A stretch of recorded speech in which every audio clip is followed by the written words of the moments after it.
Sveiki, Next tinklalaidės žiūrovai ir klausytojai, mano vardas Živilė ir šiandieną mes grįžtame su dar vienu epizodu pilnu dirbtinio intelekto. Šiandieną mes nersime į skaitmeninės reklamos vandenynus kartu su Daugvinu Liberiu, kuris jau jose nardo ne vienerius metus ir tikrai daugiau negu 10 metį. Tai Daugvinai, sveikas atvykęs į mūsų studiją. Sveiki, labas. Tai kokie tie vandenys dabar yra skaitmeninėje reklamoje, kai jau nebe pirmus metus mes matome bekintančius procesus, atsiradus dirbtiniui intelektui ir matome taip pat ir daugiau žmonių, kurie imasi patys kurti reklamas, o taip pat ir matome ir skirtingų strategijų pasitelkiant technologijas. Tai kaip vyko tavo ši tranzicija ir kuom tu dabar gyveni? Tai atsimenu labai gerai, kaip ką tik buvo išleistas LLM'as ir leido kurti nuotraukėlės piešinėlius tuo metu. Tai prasidėjau studijų metu prie subscriptiono, ten per Discordą reikėjo labai nepatogiai naudotis ir dar mokama buvo ir brangu labai buvo ir labai tie piešinėliai buvo prasti. Tai čia 2022 gal kokie, berods. Ir tada kažkas vyko, bet progresas lėtokas, OpenAI atsirado ir visą laiką agentūrui, komandai sakydavau, perkam visus įrankius, kurių tik reikia, kad ištestuot, kad naudotis naujausias versijas, kad, kaip sakyt, pasimti tą geriausią intelektą dirbtinį ir kad jis galėtų mums padėti. Ir jis padėjo, rašant Excelio formulės, rašant tekstus, galvojant idėjas, įsivaizduojant, kas yra klientas, reiškia, researchinant patį klientą. Bet ko man labiausiai trūko, tai vizualų, nuotraukų, video, iš esmės fotosesijų. Nes tai yra brangu, tai reikia suorganizuoti, dalyvauja dažniausiai ne vienas žmogus. Taip dabar madinga reklamose tas UGC turinys, influencerių turinys, nenušlifuotas turinys, bet jį vis tiek reikia mokėti padaryti, kad jis būtų apšviestas tvarkingai, kad žmogus būtų gražus, kad poza būtų gera, tai negali būti bet kaip nufotografuota. Ir va šito ne tai, kad trūkdavo, nes neturėjom jo, bet niekada nebuvo gana. Visada mums duokit daugiau nuotraukų, daugiau video, mes sumontuosim, sudėliosim, padarysim gražų dizainą ir panaudosim reklamai. Čia kalbant apie meta reklamą, kur yra labai vizualu. Ir dar prieš metus aš atsimenu, testuojam, bandom, nieko įspūdingo, darom pagal save, vis dar prašom fotosesijų iš klientų, remiksuojam, kaip mes sakom, tą pačią nuotrauką karpom, dėliojam, efektus dedam. Ir šiemet prieš podcastą besiruošdamas paklausiau komandos, kiek nuotraukų, jų įvairovė, kiek video yra šiuo metu mūsų sukurta su AI pagalba ir tai buvo daugiau negu 80%. Čia tai per metus, ar ne, pasikeitė? Taip, toks didžiulis pokytis įvyko dabar, nors jau kurį laiką turim tą galimybę, tai tas progresas tikrai vyksta ir kaip AI perdaro nuotrauką, kaip mes galim paimti referencą, pavyzdinę nuotrauką, pozą, plaukus galbūt pakeisti ir viską sujungti. Tai iš esmės netgi stok nuotraukų platformos jau tapo AI turinio generavimo platformomis, nes to stoko nebereikia, tą stoką gali susikurti pats. Tai reiškia tas pavyzdinės nuotraukas tokias. Ir neties animuot. Tai va šitas didžiulis pokytis yra ir apie tai galim dar truputį išsiplėsti, bet aišku, tai ne vienintelė vieta. Bet reklamui, meta reklamui, tai išsprendė tokią brangiausią, sakyčiau, dalį, tai yra fotosesijos, filmavimai. Ne iki galo, filmavimai vis dar lieka, aukštos kokybės reklamos lieka vis tiek, bet dideliai daliai verslų, kuriems yra brangu, tai ir, kaip sakau, niekada nebus per daug nuotraukų, gražių nuotraukų, svetainiai iš įvairių pusių, įvairiuose situacijose, įvairių žmonių, diversity, ypač tarptautiniam verslams labai svarbi vieta, kur labai lengvai galima susikurti modelių fotosesijos, kurių tu niekad neturėjai. Tikrai čia įspūdinga. didžiulis pokytis. O kaip rezultatai? Ar jie pasikeitė kažkaip, ar liko tokie patys? Ar reikia žymėti reklamoje, kad šis vizualas buvo sugeneruotas pasitelkiant dirbtinį intelektą, ar dar kas galima palikti nežymėtą? Geras klausimas. Iš esmės, manau, kad žmonės nenori matyti ir netikrų nuotraukų, ar ne, bet jeigu nuatrodo kaip tikra, tai su kuo jin buvo sukurta, aš įsivaizduoju, kad jeigu jinai nemeluoja, nepateikia kažkokio įvykio, ypač politinio ar panašaus, kur tai keistų žmonių požiūrį, tai aš kažkaip įsivaizduoju, kad gal nėra taip svarbu iš tos etinės pusės. Žinoma, yra oponentų, kurie sakytų, kad privaloma kiekvieną nuotrauką žymėti ir, kiek žinau, dabar vyksta netgi, kaip sakyti, technologiniai sprendimai, kurie leis tikras nuotraukas atpažinti kaip tikras, užkoduota bus, kaip koks bitkoinas irgi, kur neįmanoma pakeisti to kodo ir tu žinai, kad tam žmogui tai priklauso turint specialius tenai raktus. Tai šitas vyksta, bet tada galima nufotografuoti ekraną ir apgauti taip, ir tai jau daro žmonės, kurie jai filmuoja ekraną ir sako, žiūrėk, kas vyksta, ir jisai mato, komentuoja, tokia komedija gaunas. Tai yra dvi pusės, aš manau, kad klientai nubalsuoja savo dėmesiu, savo, šiuo atveju, paspaudimą reklamos, pirkimai. Tai marketinge niekada viskas nebuvo 100% tiesa ir, kaip sakyti, tobula, taip pateikta, kaip yra. Vis laik yra biškį pagražinimo.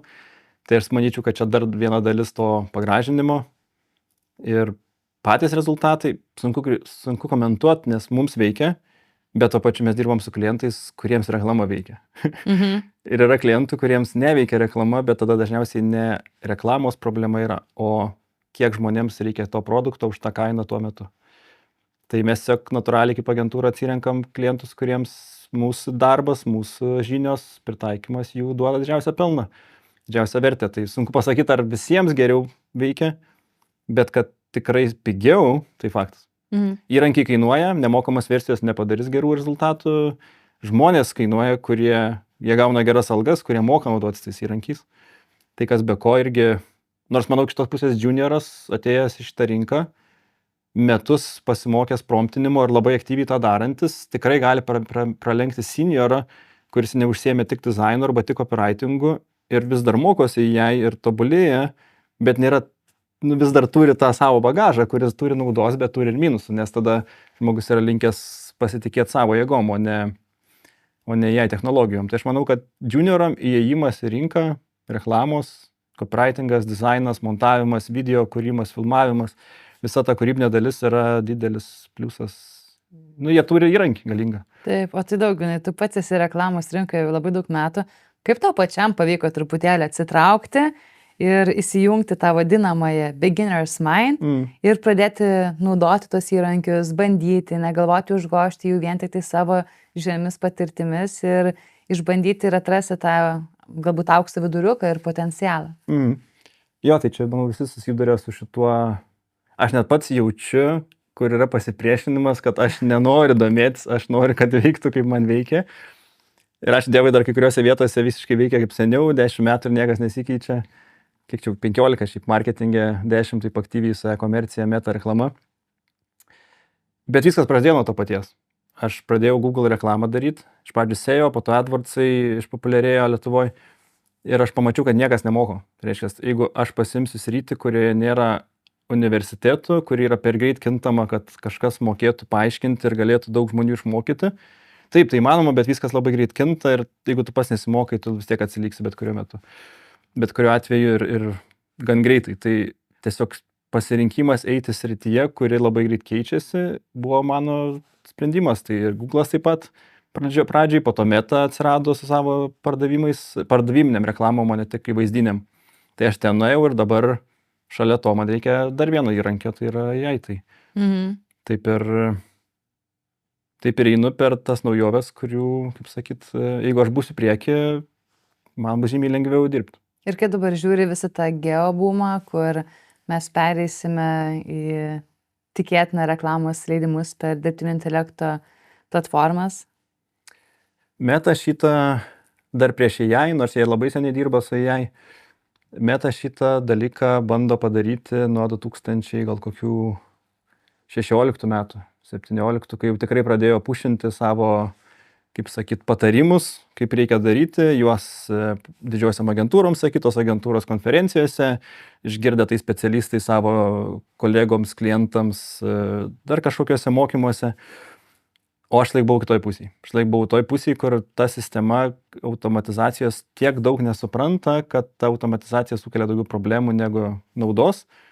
Ir iki pat šiol, iki pat Andromeda atnaujinimo, apie kurį mėgsta pakalbėti reklamos specialistai, matau, mes ją ištestavom tą Andromedą, tą naują modelį, kuris iš esmės yra kitas pavadinimas tam pačiam modeliui, duok daugiau laisvės Metai ir jinai pati susitvarkys su, kaip sakyt, su reklamų kiekiu, su klientų kiekiu, su biudžetu. Reiškia, duodi biudžetą didelį, duodi daug reklamų ir jie viską patys padaro. Norėčiau, kad tai būtų, taip nėra ir tuo pačiu džiaugiuosi, kad taip nėra, nes tai nepanaikina mano, kaip sakyt, poreikio, ar ne? Tai nebūtinai reiškia, kad man patinka tai daryti ir aš norėčiau, kad dalis optimizuotų. Ir aš galėčiau, kaip dabar dizaineriai gali greičiau sukurti didelį kiekį reklamų, tai reiškia, jų vis dar reikia, jeigu jie moka naudotis tais įrankiais, jie tiesiog sukuria daugiau. Tai aš lygiai taip pat galiu valdyti daugiau klientų reklamų, jeigu būtų kažkiek automatizuota. Kaip dabar yra, tai Meta testuoja savo įrankius, jai automatizacijas, kurios iš esmės prastina reklamą mūsų patirtį. Klientai prašo išjungti, jie automatiškai vėl įjungia. Mes ginčiamės su Meta, klientai pyksta, žodžiu, kūrė daugiau problemų. Lygiai taip pat kaip jai slop kūrė prastą turinį ir prastus rezultatus ir prastus patarimus, jeigu mes paklausim kažko basic, paprastų dalykų ir neduodam jam kontekstų. Tai va toks gaunasi, kad neįvertina ir pati Meta, ir bendrai galbūt žmonės, inžinieriai, kad labai daug konteksto reikia suprasti. Ir tai, va tas 10-15 metų rinkoje supratimas apie komerciją, kaip veikia platformos, Meta, Google'as, kaip veikia reklama, kaip veikia žmogaus psichologija, kaip veikia svetainė, jie visi duoda man supratimą, kada tą mygtuką paspausti ir kada biudžetą padidinti. Ir jei, kad ir kiek moka gerai suvalgę daug duomenų, jis va tų visų patirčių mano nėra suvalgęs. Ir dėl to niekaip nepavyksta Metai ir milžiniška įmonė, viena didžiausia pasaulyje, jie nei kiek, ir aš neperdedu mano patirtyje, gal kažkas pataisys, žiūrovai, parašykit, tavarsi, man labai įdomu būtų padistuoti, išgirsti faktus, nei kiek nėra pagerinę algoritmo iš Meta reklamos valdytojo pusės, bet yra žymiai pagerinę algoritmą iš žmogaus siekimo pusės ir ačiū Dievui, dėl to Meta reklama veikia. Yra kam nepatinka, kad juos seka ir parodo produktus, kuriuos jie ką tik žiūrėjo, arba panašius, arba konkurentus, arba nuspėja, ką parodyti žmogui ir jie sako, čia mane stebi. Man tai labai patinka, nes kitaip rodytų reklamas, kurios man neaktualios. Tai šitoj vietoj Meta dirba aktyviai ir manau, kad šita vieta dar labiau pagerės. Ir dėl to jie dominuoja ir dominuos, dar tikrai kurį laiką. O ką man apie tas visus omnichannelius vadinamasis platformos, kur tu tiesiog įmeti savo vizualus kažkokios reklamos, kažkokį kopį gali pasirašyti ir paspaudi start, pradeda reklama veikti, pasirinki kanalus, Facebookas, Instagramas, galbūt net ten ir YouTube'as jau pridėtas ir lauki, žodžiu, rezultatų. Tai visgi ar tos platformos veikia, ar tik tam tikriem verslam veikia ir kaip aš yra. Aš nežinau, ar yra tokia platforma, aš įsivaizduoju, kad yra agentūra, kuri visą tai gali suvaldyti arba išskaidyti, bet tiek pati platforma yra kiekviena valdoma atskirai. Pavyzdys galbūt Google'as su Pimaxu, kur bandė irgi viskas paprastinti apjungti vieną, iš esmės searchą ir displejų, reiškia paiešką tekstinę ir vizualinę, ir YouTube'ą dar prijungti. Ką jie iš tikrųjų padarė, tai paslėpė dalį pardavimų, tiksliau įtraukė dalį pardavimų, kurie labai lengvai nutinka į bendrą miksą ir pradėjo atrodyti, kad reklama labai efektyvi, kas iš tikrųjų nebuvo tiesa ir buvo daug ginčų ir diskusijų ir pykčių iš reklamos specialistų ir galiausiai jie šitą sumažino. Vėlgi, lygiai ta pati situacija kaip ir Metos, jie bando optimizuoti viską, dėdami viską į vieną krūvą, taip neveikia. Lygiai taip pat kaip jeigu jai duosi kalną, kaip sakyti, informacijos ir vieną klausimą išspręs, kas neišspręs. Reikia žingsnis po žingsnio. Skirtingi specialistai, skirtingos platformos, skirtingos analizės, net ir Google Analytics šiuo metu vis dar neveikia taip, kaip atrodo, kad jisai galėtų veikti teoriškai, ganėtinai silpna platforma vertinant rezultatus. Kompleksiškumas didėja ir jai šioje vietoje gali perskaityti jį, bet suprasti dar ne. Bendro kompleksiškumo. Vieną konkrečią užduotį gali atlikti, pasakyti atsakymą. Jeigu duodi visą šitą chaosą. Jau čia reikia patirties ir žinių, ar ne? Ir kalbant apie AI ir marketingą, ką aš matau, kad mūsų klientai, marketingo vadovai, įkūrėjai įmonių, kurie apskritai dažniausiai nėra marketingo specialistai, jiems AI tik daugiau atneša neaiškumo, nes jeigu jie klausia klausimų, kurie neteisingi, arba atsakymas būna apibendrintas, o ne labai konkretus jiems pritaikytas, paremtas tos specifikos duomenimis, tiesiog veda į klaidingus sprendimus. Tai žmogaus, man atrodo, kad dar labiau netgi reikia šiuo metu, nes atsiranda dar daugiau informacijos, dar daugiau neaiškumo, dar daugiau tiesiog kintamųjų, kurios reikia suprasti. O koks buvo jūsų procesas agentūroje integruojant dirbtinio intelekto įrankius, kad tų neaiškumų mažėtų, kuom jūs pasitikėjote, kas jūs vedėte, iš kur gavote žinias informaciją? Tai man viską pirmą prasidėjo nuo vadovo, kuris sako, kad mes turim laiko tam ir ne valandą per savaitę, o daugiau, per kurį jūs galite darbo metu skirti research, mokymais. Tai čia yra pradžia. Antra yra mokėti už įrankius, nes galima testuoti tuos nemokamus, bet aš matau didžiulį skirtumą, nu, ne tik aš, visa komanda matom didžiulį skirtumą tarp mokamų versijų. Kalbant apie video generavimą, nuotraukų generavimą, tai yra iš tiesų gan brangu, ten kalbama jau apie 100 eurų per mėnesį. Ir be šito tiesiog neįmanoma, mes gausim prastus rezultatus ir sakysim, kad jai neveikia arba vis dar nemoka. Tai lygiai taip pat ir net ir nemokamose versijose galima įsijungti tą fast mode ir thinking mode arba pro mode ir gauti žymiai geresnius rezultatus. Tai čia svarbi dalis. Ir tada testavimas.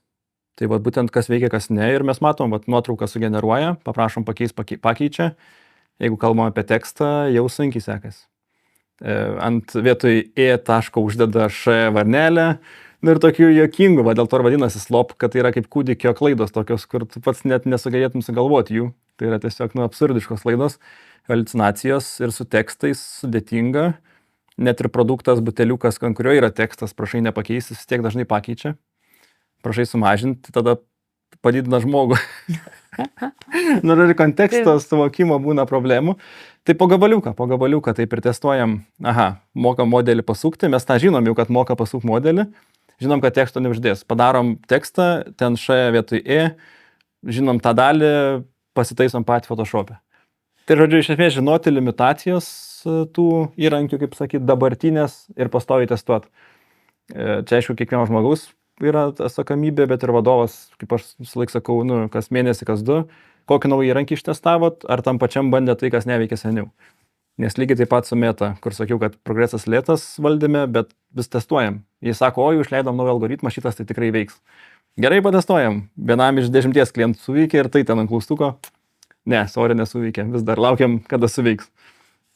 Tai va toks procesas jo pastoviai testuoti, kas šiaip yra reklamos marketingo šūkis. Ir jau kai žinai, kas veikia, tą aktyviai naudot. Tai va su tekstai sunkiau, su nuotraukom lengva, su video labai trumpi pavyksta, bet nemažai kainuoja iš tiesų. Tai taip, jeigu viską sudėjus, jeigu jau ten pradėt kurti klipus, tai žiūrėk ir 1000 eurų gali gauti. Jeigu taip rimtai užsimti. Gal ne 1000, gal perdėjau, bet 100 tai tikrai. O per 15 metų dirbant marketingė su skirtingomis platformomis, kas išliko tas pagrindinis stuburas, kas vis tiek yra neatsiejama jūsų darbo dalis agentūroje, jeigu mes dabar nežiūrėsime tik į dirbtinio intelekto įrankius ir be to stuburo elemento ar elementų tiesiog nevažiuotų jūsų veikla? Be patyrusių žmonių tikrai sudėtinga būtų. Aš neįsivaizduoju, kaip kitos agentūros sugeba su juniorais dirbti. Aš nieko prieš juniorus, bet tikrai klientai duoda iššūkių, kurių net ir mums senioram yra iššūkis paaiškinti, atsakyti, ištraukti iš to, pavadinkim, ne problemos, bet situacijos, ar ne? Ten vieną mėnesį pakrito pardavimai, arba tokią reklamą mes siūlom, klientas nesutinka, argumentai, kodėl mes siūlom, kodėl tai verta testuoti. Arba kaip padidinti ten krepšelio dydį. Čia reikia patirties, nes ta teorija pilna, labai gerų teorijų ir būna kartais klientas atneša teoriją ir sako, štai išbandykit. Ir aš sakau, bet šitas dalykas jums visai netinka, nes ABCDE. Ir tų ABCDE niekaip nesužinos, jeigu nebūsi daręs prieš tai kitam klientui ir tam reikia laiko. Tai aš sakyčiau, kokie 3 metai kuo platesnės patirties, įvairius kanalai, bent keli, gilis juose, agentūra, in-house'as, startupas, korporacija, visur gaunamas skirtingos žinios. Ir tas, manau, suformuoja tokį specialistą, nes yra, kaip pavyzdys, vieno įmonėj, viena kryptim, viena markete, su dideliais biudžetais žmogus dirbęs daug laiko. Super, ir jis tikriausiai labai gerai padarys tą patį, panašu, bet jeigu ateis klientas su mažu biudžetu ir kitais klausimais, jam bus tai visiškai nauja ir jis tiesiog nežinos, ką daryti.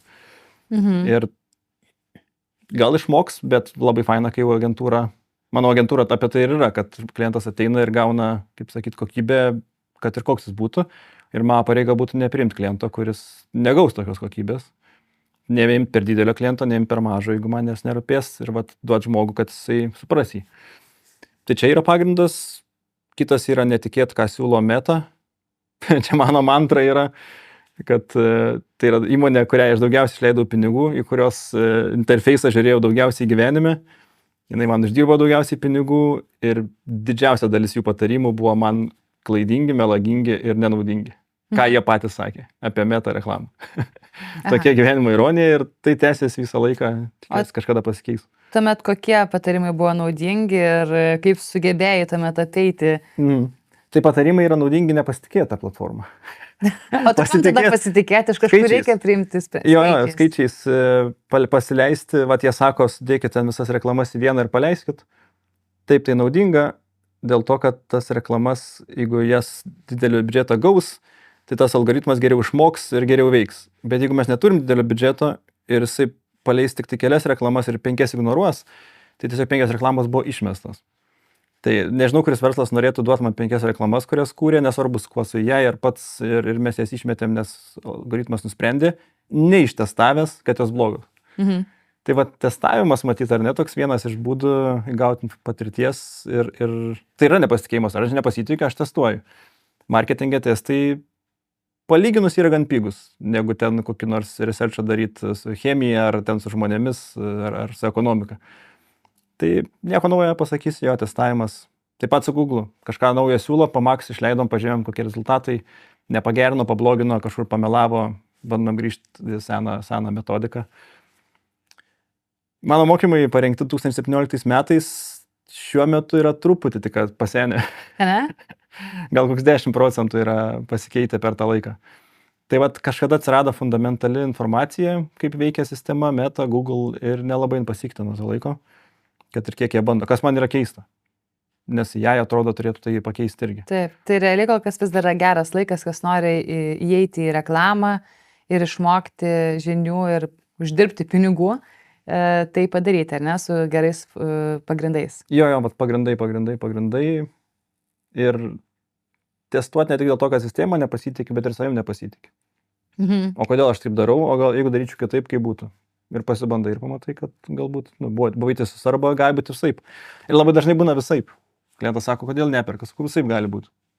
Nes neįmanoma pasakyti, jeigu aš žinočiau, kodėl neperka, aš išsprendžiu tą vietą. Bet ne visai galim padaryti su reklama, kalbant apie reklamą. Yra svetainė, yra kaina, yra konkurencija, yra daug kitų dedamųjų.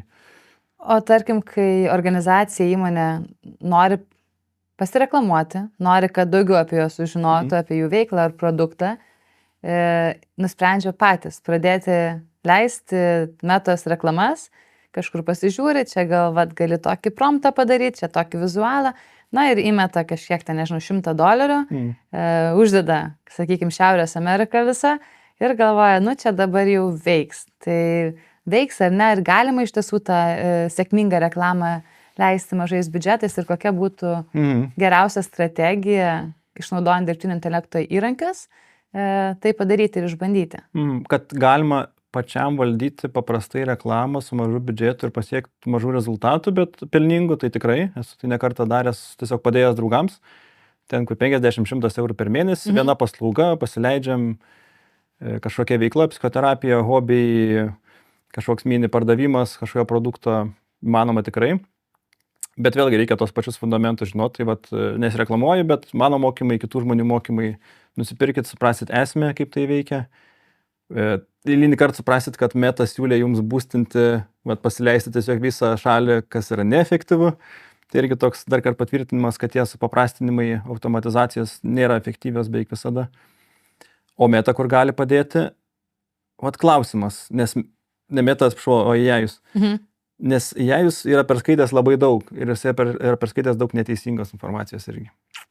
Ir čia ateities problema bus mūsų, kad mes skaitysim tai, ką parašė AI-us, o AI-us bus perskaitęs tai, ką mums davė, o dar algoritmą bus tvarkę kinai, amerikiečiai ir dar gal porą šalių prisidėję kažkiek ir vis tiek bus jų kažkiek naratyvas ar ne, taikomas, arba informacija bus pateikta ir sakyta, čia gera, čia negera. Tai ta tokia, kaip sakyt, iššūkis šitas lieka. Ir bent jau su Meta reklama, tai aš tikrai internete matau labai daug, negaliu sakyti, kad melagingos, ar ne, tai matyti yra iš neišmanimo kilusios, klaidingos, arba bandoma pritaikyti viena teorija, viena informacija visiems verslam, visose stadijose. Tai va, iš to gaunasi, kad tie patarimai dažnai neteisingi, tai klaus ChatGPT, ką siūlytų, nebandžiau, bijočiau, Mhm. nes manau, kad ten bus, nu, tokia, kaip sakyti, jeigu 90% pataikys, tai tie 10, per tuos 10 ištekės jūsų biudžetas. Kaip sakau, jeigu kibiras kiauras, tai vis tiek ištekės pinigai. Tai va, labai svarbu, kad kiekviena vieta būtų tvarkinga.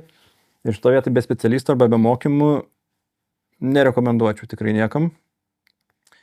O iš turinio pusės, va, iš nuotraukų pusės, iš pateikimo, net ir iš to teksto, jeigu patys žmogus nemoka, galima vis tiek ten kažkaip ir versti tą AI atskirai nuotrauką susidėlioti, su Canva pasidaryti vizualą. Tai va, iš nuotraukų pusės, plus yra dabar tie Ads library, kur ne tik konkurentus galima stebėti, bet ir surinktus template'us, Ads template library. Pavyzdžių, šablonų, kaip sakyti, bibliotekos ir ten tikrai galima rasti daug tų idėjų, kaip pateikti reklamą. Mes patys esame irgi agentūrai pasidarę tą 33 reklamų idėjų tokią prezentaciją. Angles angliškai vadinasi, nes tai yra ne idėja, bet kaip mes pateikėm. Pavyzdžiui, vienoje pusėje pilka ir ten nesiseka, kitoje pusėje šviečia saulė ir aš laimingas, tas before after tai kitaip parodytas. Ir dar emoji uždėdi, ten liūdna ir linksma ir tas atrodo cringe'as, bet labai gerai veikia. Labai gerai veikia, daugam pažįstama, atkreipia dėmesį, tai va tokie angle idėjos, kaip pateikti savo produktą, tikrai gali praversti ir AI va čia labai gerai viskas sudėlios, iškart nuspalvins, pridės kažką, tai šitoje vietoje tikrai gali turinio. Tai žodžiu, turinį susikurti, sugalvoti idėjų tikrai lengviau, suprasti savo klientą tikrai lengviau, nes galima paprašyti, kad įsivaizduotų jai, kas jis toks, nuskenuotų konkurentus. Bet va reklamų valdymą ir strategiją šitoje vietoje jai nėra knygos, nėra universiteto, kur tai būtų parašyta. Suvesta visa, kaip sakyt, patirtis agentūros žmogaus, net ir vieno, jau nekalbant apie kelių agentūroje diskutuojančių kiekvieną savaitę žmonių, dirbančių daug metų kartu ir kiekvienas ten plus 100 verslų yra matęs. Tai va tos informacijos jai neturi, sunku jam tai gauti būtų labai, ištraukti iš galvos, nes niekas to nerašo ir net aprašyti būtų nelengva. Ir dėl to šitoje vietoje specialistas vis tiek laimės. Nu, blogiausia atveju mokymai plus konsultacija. Aš net kai pardavinėjau mokymus, tai būna mokymai plus mokymai ir konsultacija. Tam, kuris nori tikrai išeiti, nu, pasidarė ir pridarė klaidų, tai ateina meistras, pažiūri, patarė. Tokia loginė seka. Iš tos pusės Amerika kalbant, arba didelėm konkurencingom rinkom, visi gali pastatyti namą, bet ar tu tikrai pastatysi tokį ir šitoje kainą, kaip tavo pastatyti specialistai, tai va čia tas pats su verslu. Tu gali pradėti verslą vienas pats ir bandyti ką pats padaryti, ir aš suprantu, kad kai kurie tiesiog neturi kitų galimybių. Bet šalia yra milžiniška įmonė, korporacija su agentūrom arba daug agentūrų, kurios viską daro tobulai gerai ir jie stengiasi uždirbti kuo mažiau už kiekvieną pardavimą, nes jie nori kuo didesnę rinką užimti, tai tu prieš tokius gigantus eini. Dėl to tikrai sudėtinga yra. Nebent turi unikalų produktą, visiškai tada taip. Taip, bet kaip pastaruoju metu, ką matome, tai kas nesikeičia reklamos platformos ir tu praleidi labai daug metų dirbdamas su jomis. Gal pastebėjai kokį nors pokyčių mūsų visuomenės elgsenoje, perkamume, pinigų leidime, kadangi pagrindė vis tiek dirbi su e-komercija ir tai susiję daug su įpročiais, pinigų leidimo, ar ne? Ar pasikeitė, kaip mes leidžiame pinigus? Kas tikrai dažnas atvejis, tai kad penktadienį vakare žmonės atsipalaiduoja ir neperka, tai šita yra tendencija. Tokia pas mus, kad tą biudžetą galbūt reiktų truputį primažinti, jeigu jis labai didelis. Black Friday visada auga, sakyčiau, ir virtės jau nebe diena, ne savaitgaliu, ne savaitę, o mėnesiu. Tai yra Black Month dabar jau yra. Arba tiesiog pirkimų, tai mes vadinam tiesiog jo to. Nuo pat lapkričio kelios dienos po vėlinių iki pat kalėdų. Ir po to dar kelios dienos po kalėdų, sausio pradžia irgi yra toks pirkimo bumas. Kažkaip žmonės, matyt, gal save prisimena, kad savo dar pasidovanot kažką, kas dar nespėjo, arba gavo dovanų ir tada, kažkaip dar nepakankamai gavau daiktų dovanų patirčių, tai dar dasipirksiu. Tai va šitas laikotarpis smarkiai auga, kaip sakyt. Vis didėja ir mūsų pasiruošimas jam irgi vis svarbėja. Tai gal toks pagrindinis pokytis. Ir aišku bendrai, kad dauguma verslų auga, tai tie, kas auga, kam pavyksta, kas turi tokį produktą, tai manau, kad pinigų Lietuvoje daugiau.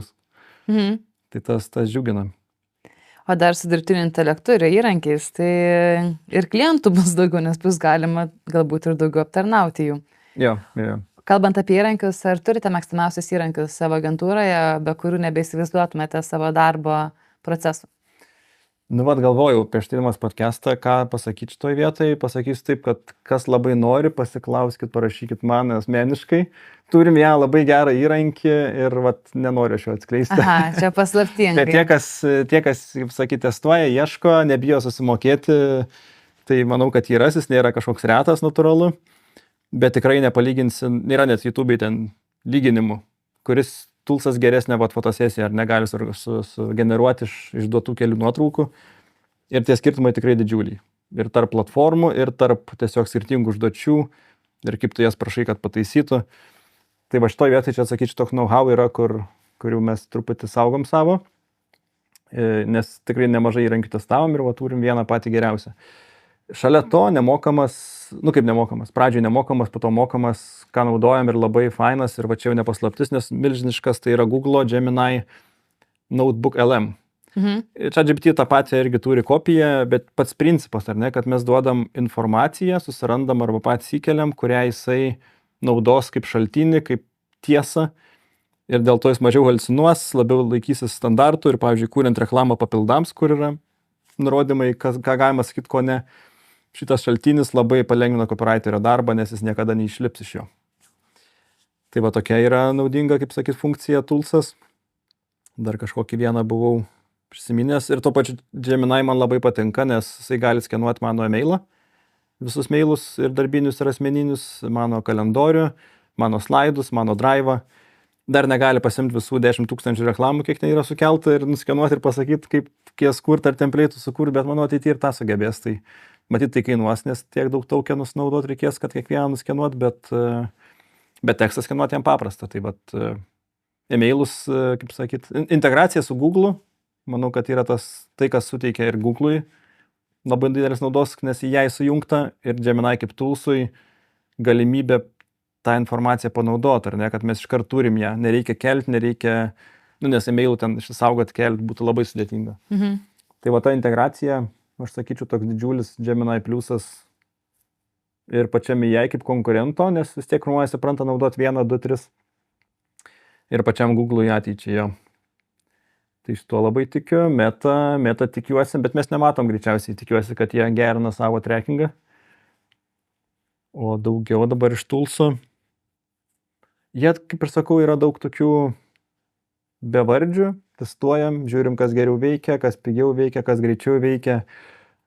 Tas landscape'as yra milžiniškas, dabar jau įvedi toolsą ir tau 5 metų fake taip pat pavadinta, bet kitas toolsas iš tiesų. Taip. Tai ten reikia labai nardyti, saugotis, kad testuot. Būtų ne koks nors skemas dar irgi. Jo, nes yra, kur tiesiog paprastesnė duoda už, tą patį toolsą tau duoda už brangesnį, tiesiog kaip gateway veikia. Tai jo, čia reikia prisižiūrėti ir dėl to reikia laiko. Iš esmės, darbuotojai, vadovai reikia nuspręsti, kad aš investuoju per dieną 3 valandas į šitą visą tokį chaosą. O šitam chaose, ar ne, mes matome didžiulį e-komercijos boomą, dabar visi turi ir kokį nors nuo papildų prekės ženklo iki kažkokių arbatų, lempų veido, you name it. Tai kaip išsiskirti šitam visam triukšme ir ypatingai reklamos atveju, ar ne? Ir nėra, kad mes naudodami dar dirbtinį intelektą šalia panašaus produkto tiesiog visi suvienodėjam ir prarandam savo išskirtinumą. Kaip jums pavyksta pasiekti tą pirkėją? Mes pasidarom kartais auditus, ne kartais bendrai paėmus, bet dažnai, jeigu kiekvieną klientą sudėjus būtų, kaip mes skiriamės nuo konkurentų ir mūsų tikslas yra kuo labiau skirtis. Ir mūsų iššūkis dažniausiai būna ne kad dar labiau išsiskirti, bet klientas daugiau nebeleidžia išsiskirti, nes mes ant tiek daug spalvų, stilių, priėjimų, temų naudojam, kad tai ir patraukia žmogus dėmesį. Tai iš esmės pats įvairovė, netikėtumas, tas pats senas geras sustabdymas nykščio, kad neparskolintų, jisai duoda tai, kad užkabinam skirtingus žmonės, skirtingom temom. Dar žinoma naudojamas tas Problem Agitation Solution frameworkas, kur paimam problemą, jeigu realią problemą sprendžiam, ją padidinam ir pateikiam sprendimą. Tai tas irgi, kaip sakyt, padidina šansą, kad žmogus susidomės tą reklamą. Tai ją iš esmės prideda tų idėjų, bet mes jau prieš ją buvom pradėjai eiti konkrečiai tą kryptim, kad kuo daugiau idėjų. Ir pasižiūrim pas konkurentus, aišku, visokių yra, nesakau, kad čia vienintelis kelias, bet tikrai dažniau būna tas, kad reklamų būna žymiai mažiau. Taip pat reklamų kiekis, ar ne? Vat, jeigu kažkam padės sukurti daugiau reklamų, jeigu jūs mažiau esate, ypač pradantieji, arba tiesiog resursų trūksta, laiko, žmonių, pinigų, jei tikrai sukurs daugiau ir tas daugiau lems jūsų sėkmę, aišku, jeigu strategiškai kurs, ne tiesiog 10 prastų naujų reklamų. Tai O kaip mes galime atskirti prasta ir gera? Ar nėra rizikingumo to, kad bus tiesiog kūriamos vienodos reklamos? Ar visgi reikia tada dėti tą žmogaus indėlį ir labai personalizuoti tai grupiai žmonių, kuriai tu bandai parduoti?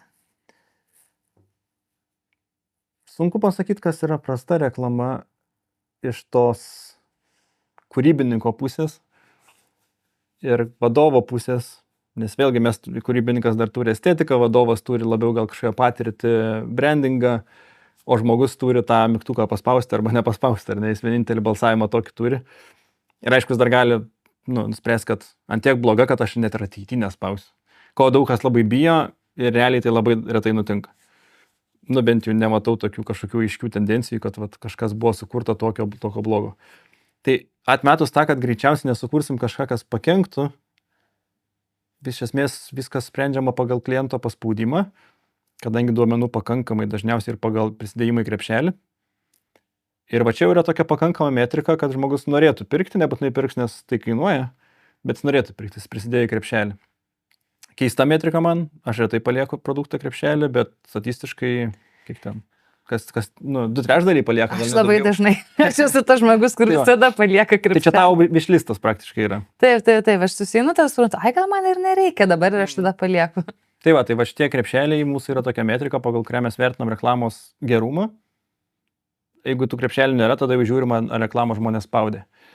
Tai iš esmės, kaip mes kūrėm reklamą, tai filtras yra, kad dizainerio praeina, aišku, nes kūrybinį filtrą, vadovo filtrą, kad atitinka brandui ir ten nepakenks tam, bet visas kitas milžiniškas pūlas nuomonių, tai yra klientai, kurie balsuoja štai 2 mygtukais - krepšelio ir paspaudimo.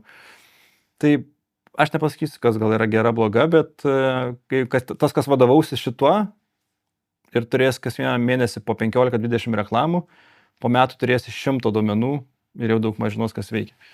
Mes esam sukūrę virš 15 000 reklamų, tai sakyčiau, kad komanda žino, kas veikia. Ir tai tikrai nebūna gražios reklamos, jeigu atvirai.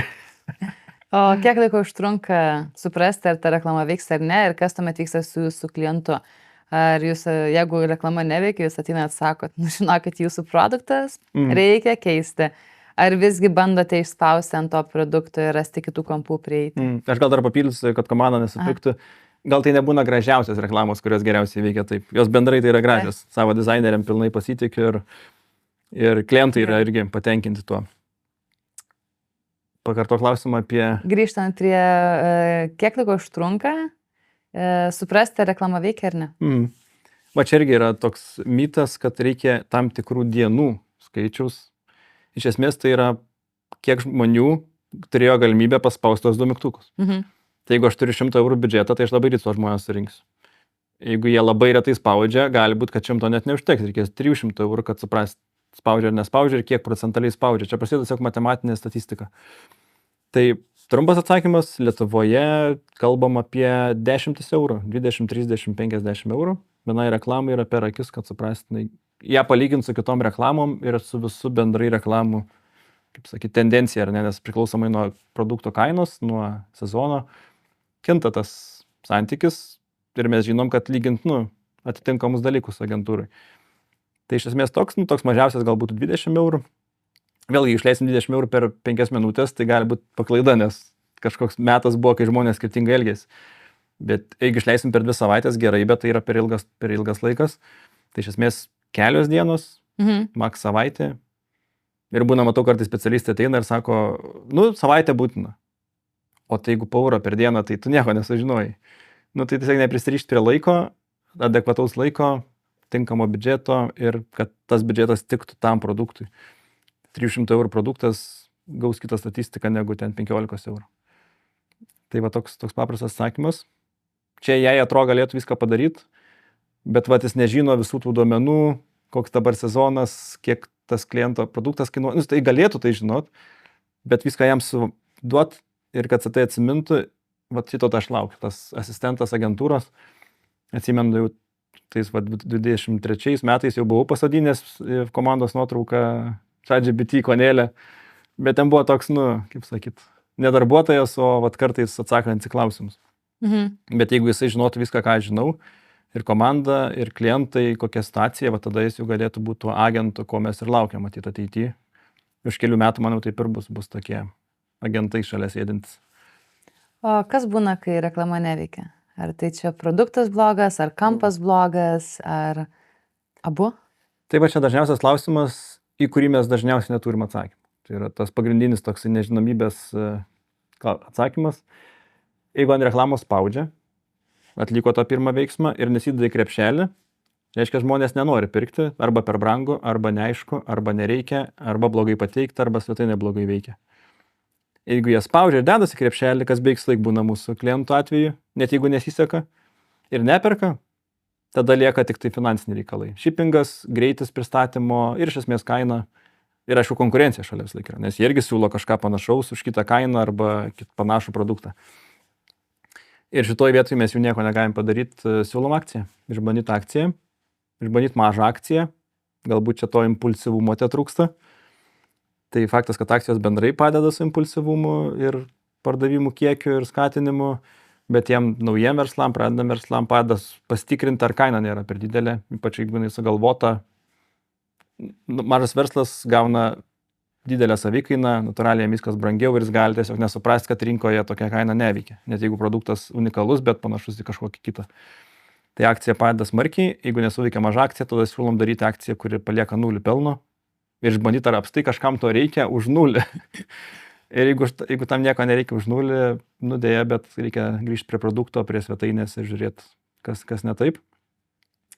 Ir aišku, kartais būna, kad yra konkurentas, kuris labai panašiai daro ir viskas sekasi ir atrodo kaina panašiau, o aš sukūriau ir neveikia. Tai rodo, kad brandingas egzistuoja vis dėlto, tas pasitikėjimas, atsiliepimai, nuotraukos atsiliepimų, kur žmogus gyrė ir rodo. Labai padeda tas tokios realios nuotraukos. Tai vat šita dalis gali, kaip sakyti, brandingo.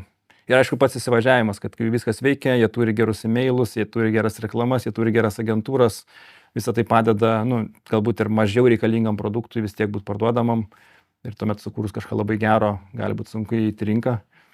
Tai čia yra tas toksai svarstyklių efektas, kad geras produktas, bet neturi pinigų, o kažkas turi prastesnį, bet turi daugiau ir laimi. O nėra, kad su akcijom, tarkim, nukrenta pozicionavimas to produkto? Ar čia kaip tik yra viena iš gerų strategijų, kuri vis dar veikia ir pasiteisina? Didelė dalis Lietuvoje rinkų, net ne verslų, bet rinkų, ten papildai, drabužiai, jie gyvena ant akcijų. Ir labai retas verslas gali sau leist būti be akcijų, nes tiesiog žmogus psichologiškai lygina produktus ir akcija jam ne tik, kad sumažina kainą, bet ir rodo tokį, kad čia apsimokėjau pirkti. Ta psichologinį tokį sukuria požiūrį ir jisai dėja padeda smarkiai. Ypač dar, kai tai yra nepirkimo sezonas, padeda kažkiek išpardavimai. Ir atvirkščiai, kai yra Black Friday, esam išgelbėję keletą klientų, nes jie, čia nedarom akcijų, čia Black Friday, čia mums klientam nereikia ir paleidžiam akciją ir ten dvigubai didesnį pardavimą pirmą kartą jų gyvenimo istorijai. Tai tas užtaikymas su akcija ant gero meto, kai žmonės perka, kai darė piniginės yra, kas iš esmės yra Black Friday kalėdos, tai yra praktiškai privaloma. Absoliučiai visi, matau, mūsų klientai tai daro tuo metu. Vėlgi išskyrus B2B, ten, kur privati mokykla, tai aišku, akcijų nedaro. Čia jau gali būti gal tas įvaizdis kažkiek leistų nepasitikėti paslaugą, nes jeigu parduodi paslaugą, aš irgi pats labai retai nuleidžiu kainą ir tikrai nesudaręs akcijos savo paslaugoms, nes mano paslauga, kaip sakyt, įkainota teisingai yra. Su produktu visi supranta, kad tai yra daiktas, kuris kainavo pigiau pagaminti ir dėl to akcija yra kaip ok, nes tu tiesiog sumažini pelną savo. Tai vat paslaugų versle akcijos ir, pavyzdžiui, konkurentai, matau, daro ten nemokamus auditus, nemokamas konsultacijas. Aš irgi jas darau, bet aš ne tai, kad niekad, aš bandžiau ir man nesuveikia ir aš manau, kad žinau dėl ko neveikia tas pardavimas, nes niekas nenori kokybiškai nemokamai. Jie nori aukštos kokybės ir susimokėti už ją, ir tame įeina nemokama konsultacija. Bet tu neparduodi nemokamos konsultacijos ir tada pigiai geros paslaugos. Tai va toks yra keistas psichologinis momentas su paslaugom. O su prekiam, toks vienas mano sekamas seniau, kaip sakyt, buvęs mokytojas, pavadinkim šitoj temui, sakė, kad be 100 000 per mėnesį tu neturi brendo iš vis. Tai čia, Amerikos gal tokių standartai, Lietuvoje, sakyčiau, irgi be kokių 20 000 nelabai tave kas žino. Tai jeigu tu jų neturi, tai kas iš to, kad tu jų neturi ir esi gerbiamas be akcijų brandas, kai gali būti su akcijom, gal tiek mažiau gerbiamas, nes padarė akciją. Aš nežinau, kam tai galėtų trukdyti, man nėra buvę akcijų. Kažkokio nusivylimų verslo dėl akcijos, išskyrus gal tada, jeigu aš jaučiuosi apgautas. Tai vat, ką mes laiko akcentuojam klientam, niekada neapgaudinėkit kliento, nedarykit neaiškių akcijų, keistų akcijų, nesitikėkit, kad pirks 4 prekes, nes ten 4 kažkokia nuolaida keista, nedarykit VIP pardavimo ir po to dar didesnės akcijos, nes tada tie VIPai jau apgauti. Tai gal šitoje vietoje toks sąžiningumas labiau negu akcija yra tai, kas žmogų, sakyt, laiko. O iš kainos, atrodo, 99% nori pigiau. Visą laiką norime geriausios kokybės ir pigiau. Jo, vat paslaugas biškai kas kita yra. Tada atrodo, kad per pigi ir kad net nėra pakankamai galbūt netgi to žinių bagažo. Nes su paslaugom netgi yra ta kreivė tokia, kur yra tiek pigu, kad netikiu kokybę, tada tiek pigu, kad man keista, kaip jūs išgyvenat, tada sąžiningai kainota ir tada yra tiek brangu, kad aš tiesiog nebegalėsiu sumokėti, jeigu daugiau. Tai tas toksai yra piltuvėlis, kur reikia žiūrėti ir jo nenaiti tą per pigią pusę. O kaip tu manai, kur gimsta ta tikroji vertė reklamoje? Ar tai yra tik pardavimas, ar kažkoks santykio galbūt sukūrimas su tais klientais, pirkėjais? Ar labai transactional, ar išvelgi kokią nors labiau filosofinę pusę tame, kad tai galėtų būti? Pradėsiu nuo tokio paprasčiausio, gal atsakymo reklama yra vitrina.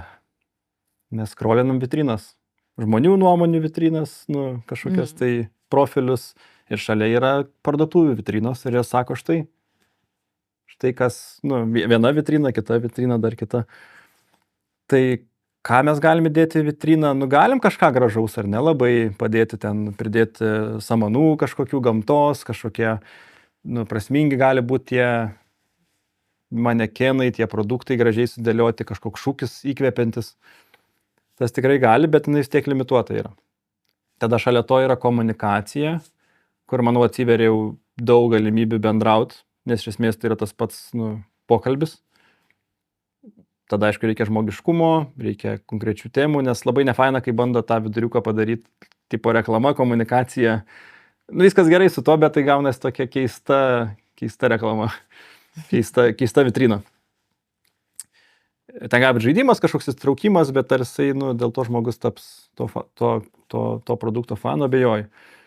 Tai va, aš gal taip truputį atskirčiau, bet aišku, galima reklamuoti tą komunikaciją ir jinai tada pasiekia daugiau žmonių.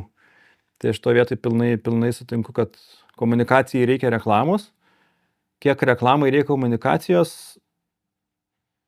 reikia mokėti trumpai ir aiškiai iškomunikuoti. Mūsų patirtis yra tokia, kad tas trumpumas, ryškumas, dideli, aiškus šūkiai labai padeda. Ir pavyzdžiui, irgi pasakys statistiką, tegu visi pasidaro, kas norit savo testą, yra tas See More mygtukas, kur tekstas meta reklamai, paspaudžiam, pamatom daugiau. Ir klientas mūsų klausė, sako, mes nenorim rašyti su jai, parašom, paredaguojam, ar šis vertas, sako, ar skaito kažkas. Ir pažiūrim statistiką, nuo 5 iki 10% žmonių paspaudžia tą mygtuką. Absoliučiai daugumai visiškai neįdomu, kas ten parašyta. Tai va, kiekvienam palieka nuspręs pačiam, žinai, ar verta ten tą komunikaciją vystyti toje reklamoje ar ne, nes dažnu atveju tiesiog užtenka šūkio, produkto ir ateik pas mus šitą vitriną pamatęs, ateik į svetainę ir ten prasideda pardavimas. Tai reklama, aš sakyčiau, su visa pagarba jai yra tik vitrina. Labai geras. O komunikaciją reikia būtinai reklamuoti. Man labai liūdna, kai pamatau gerą komunikaciją ir jinai nereklamuojama. Taip, inspėjau, gal pasakė daug žmonių, nes populiarus žmogus, ten influenceris ar tema gera, bet žinau, kad dar metus truputį pinigų ten šautų visi rodikliai. Tai kalbant apie pinigų įmetimą, pabaigai, ar ne? Įmonės, verslai, tie patys nuomonių formuotojai, fondai, Komunikacija yra stuburas, dabar būdas išsiskirti šitam visam triukšme ir papasakoti savo ir istoriją. Ir kur turėtų įmonės sutelkti dėmesį, įmesti pinigų, kad po kelių metų, kai mes jau būsime dar kitame technologiniam virsme, nesigailėtų. Po kelių metų turėtų būti jau tas tikrasis dirbtinis intelektas. Ten spėja Hebra, kad po 5, vėliausiai 10, tai gan greitai yra ateis jie. Iki tol labai svarbu, kad tie bet kuriuo atveju vis tiek kažkoks žmogus turės jas prižiūrėti. Jie darys klaidų, jie nesupras, juos reikės apmokyti, juos reikės sujungti. Tai bet kurio įmonėje, ypač jeigu agentūrai, tai tie specialistai, reklamos sistemų, kanalų pačių specialistai, analitikos specialistai ir kūrybininkai pastoviai sekta pulsą. Tai investuoti šitą, kad kiekvienas specialistas savo srity mokytųsi, testuotų įrankius ir naudotų tiek, kiek jie veikia, tiek, kiek jie duoda naudos, bet pastoviai naudotų. Didesnėm įmonėm man gal sudėtinga pasakyti kažkokių patarimų, bet kiek matau, tai matyt nesitikėt, kad tie įrankiai supranta situaciją. Jie supranta tą mažą dalelę, kurios mes paklausėm ir jie jau turėjo prieš tai ją, arba davėm šiandien ir dabar paklausėm, bet to didelio piešinėlio, kas vyksta sistemoje, kas vyksta agentūroje, kurią vadovas supranta, šiuo metu jie visiškai to nesupranta ir tik pridarytų klaidų, bent jau kiek aš bandžiau. Tai va ta vadovo rolė, tokio overview viso priežiūros strategijos krypties išlieka labai svarbi, bet išbandyti pasikonsultuoti irgi su jai, ką jis dar siūlytų, ką dar praleidau, peržiūrėk mano svetainę, peržiūrėk mano mailą, peržiūrėk mano pasiūlymą, pagražink mano pasiūlymą. Tokie nedideli pagerinimai svarbus, iš tų didelių reikia laukti dar tikrai toli yra šitas dirbtinis intelektas, tikras dirbtinis intelektas. Aš taip vadinu šitą tokių spėliojimo intelektų, kuris... Aha, tu manęs paklausai to, pabandysi atsakyti tai. Kartais nusišneku, bet dažniausiai gerai sekas. Jis nėra tas, kuris žino, kas man yra, kas aš, kad ir kiek jam pasakyčiau visko, jis vis tiek kažkur prisigalvos, kad galbūt gali būti kitaip. Tai vat, jo, kažkas tokio. Gerai, tai turbūt, ką reikia neužmigti, domėtis, mokintis. Jo, testuoti įrankius. Testuoti įrankius, investuoti į specialistus. Taip sutaupant laiko ir pinigų. Ir kaip po pokalbio su tavimi, ką supratau, tai reklama niekur nemirusi. Jinai gyvuoja ir dar turbūt gyvuos ir bus dar aukso amžius sekantis. Tai Meta ką tik paskelbė pardavimus didžiausi, kokie yra buvę, tai eilinį kartą pralenkė spėjimus. O apie investiciją, tai aš investuokite įrankius, o vadovams tai linkiu investuoti žmonės visų pirma. Mes jau turim intelektą. Taip. Ir galim tarsi palyginti, gan nebrangiai įpirkti ir žmonės, kaip sakyt, masto ir daro ir dirba ir kūrė vertę. Tai čia yra pirma vieta ir tik po to eina, kad jie gali naudoti įrankius. Tai nesitikėt, kad dabar kažkaip ten pakeičiau arba kažką išsprendė pats įrankis. Investuoti žmonės. Puikiai. Labai gera finalinė žinutė, kad pirmą investuokime į žmonės. Ačiū Daugvinai, kad šiandien atvykai pas mūsų studiją. Ačiū visiems, kurie žiūrėjote, klausėte. Jeigu norite sužinoti apie tą slaptą įrankį, kurį Daugvinas agentūra naudoja, parašykite jam. Na ir sakau iki kitų kartų.